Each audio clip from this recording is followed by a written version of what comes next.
Hello everyone, Ember here, and welcome back to a new video. In this one I'm going to be taking a look at some upcoming Zacian decks from the set Journey Together.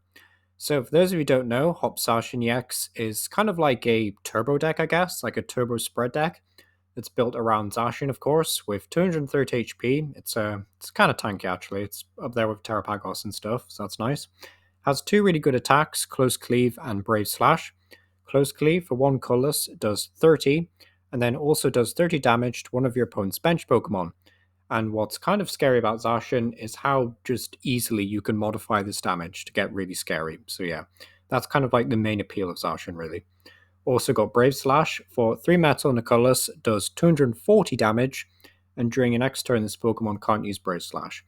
So it can want to KO stuff like Raging Bolt, which is really cool, and other Zacians, but at the same time you also just want to modify this damage so you can one-shot other things. So yeah, Zacian can get very scary. Just some other cards to go over though is we've got Hop's Dubwool, which is a bit more of a niche card but still can be used.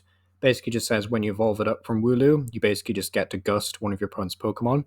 So if you want to run Dubwool, then that just means you don't have to be as reliant on boss. It also means you can Gust and play another supporter in the same turn, which I personally think is really good. So yeah, that is Dubwool. Also got Hop's Cramorant over here, which one colorless does Fickle Spit, which does 120, and if your opponent doesn't have exactly 3 or 4 prize cards remaining, then the attack does nothing. But thanks to a lot of the Hop support, you can very, very easily modify this damage into very scary territory in the late game. So Cramorant, I think, will be very important in the late game for this deck. You know, it's a very, very dangerous single prize card, to be honest. But yeah, as for some other new cards, we've got Hop's Choice Band, which is probably like the easiest way of modifying damage. It also decreases the attack cost by 1 colorless, so you can either use Close Cleave for just 0 energy basically, or its second attack for 3 metal, or Cramorant can attack for free. That's basically the gist of the deck. Hop Snorlax can also modify another 30, which is, yeah, it's a bit scary to be honest, because you can just Nest Ball for it, or use Hop's Bag, which allows you to search your deck for 2 Hops Pokemon to put on the bench. So yeah, Hop Snorlax, definitely a good card. And to top it all off, as if that wasn't enough, we've got the Postwick Stadium, which allows you to search, doesn't search, but it does increase your damage by another plus 30. So yeah, Postwick is a very scary stadium choice. But as for the first list here, I think this is the most straightforward list that I could find, to be honest. Just an Archaladon build, so of course using Archaladon EX to ramp up 2 Metal Energy from the discard pile when it evolves. So a 3-3 line of that. Also playing 2 Snorlax, 1 Cramorant, kind of agree with this. Maybe I would want to run 1 Cramorant, or I guess 1 Cramorant is fine actually, if you've got Archaladon as an alternate attacker, but if you don't really have many Archaladon in your list, like a 2-2 line or even a 1-1 line, which feels a bit risky, then maybe 2 Cramorant is the way to go, but I think 1 is fine actually in this list. Also got 1 Delibird for some Forced Gust, which is really cool, 1 Vesendibity, and then 1 Latios, just so you have some free retreat, which is nice. As for the trainers, self-explanatory, running 4 Nest Ball over running 4 Hop's Bag, and this is just because you run so many other basics that are important, like you really need to get Duraludon down. So not too surprising to see the Hop's Bag is just a one-off in this deck. And as for the other trainers, nothing too crazy. Prime Catcher makes a lot of sense. 4 of the band, 3 of the stadium seems like appropriate split. And yeah, that's kind of it. This is a very simple, easy to play turbo deck, very similar to the list that I've been currently playtesting. So yeah, looking forward to trying this one out on the ladder when it drops. This next one is a bit more complicated, and I think this will actually end up being the definitive best way to play Archaladon Zacian. But it's basically just with a tech card of 2 Munkidori. So Munkidori just says if it has a dark energy attached to it, you can basically just heal 30 damage and move those 3 damage counters to one of your opponent's Pokemon, which is really cool. It just means you can get a bit of chip damage off your own Zacians in the mirror match, as well as just increasing your damage by an effective plus 30, which is really good. So I do think Munkidori is really neat and definitely probably one of the best partners for Zacian.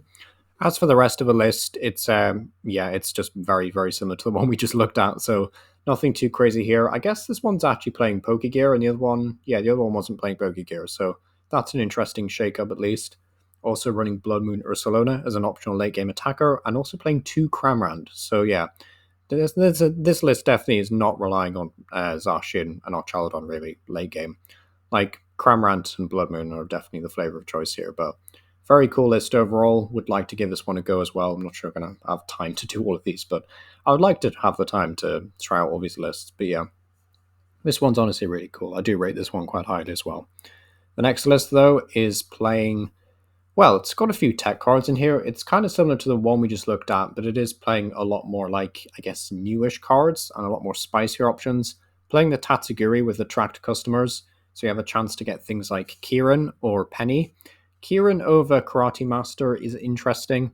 I think like the additional switch effect is quite nice, even though most of your deck is what basics. So like, well, all your deck is basics actually. So I'm not sure you really need Kieran over Karate Master in this instance. Maybe the player didn't own a copy, or it's just a choice that they made. But either way, I think Karate Master is just better than Kieran in this deck. But still interesting to see.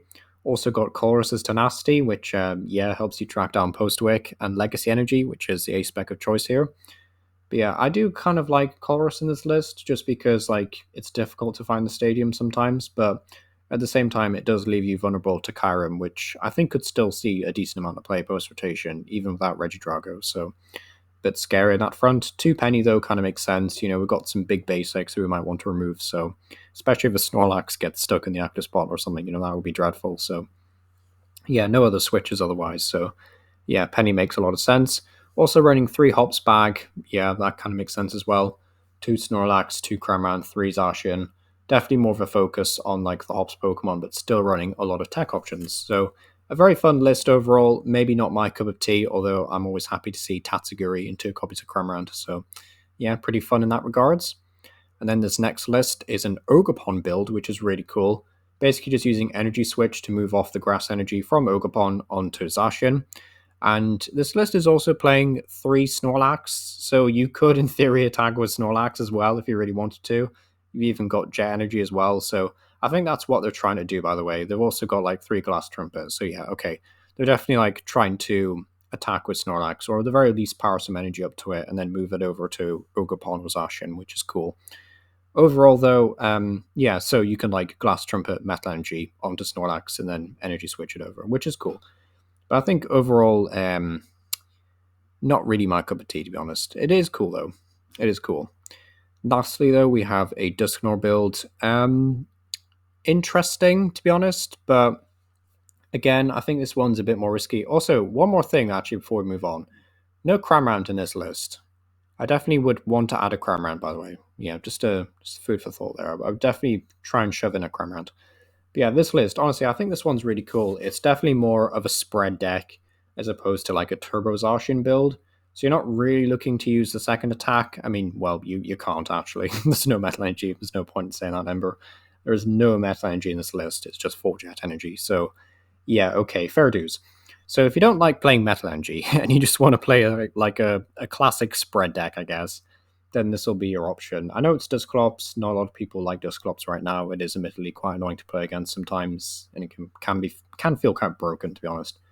But overall, it's a fun option. There was actually a Frostlass list that I kind of regret not featuring in this video. That maybe would have been a bit more appealing, but yeah, this is still really cool though. Like, Dusclops is fun at the best of times, but a 3-2-2 line is, yeah, it's pretty thick. So this list will depend on, do you like Dusclops? But it is cool because it can force your opponent into taking prize cards, which you can then activate with Cramorant if they hit 3 or 4 prizes. So I do like that aspect.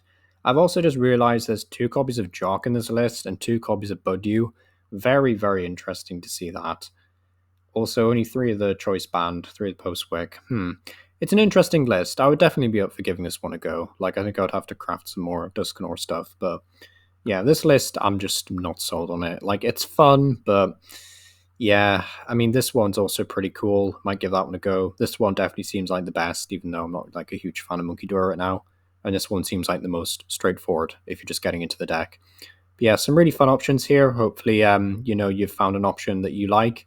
And if you like Zacian EX, then, you feel inspired, I guess, by this video. But yeah, this has been Emma Para. Let me know what you think down below. And yeah, thank you for watching.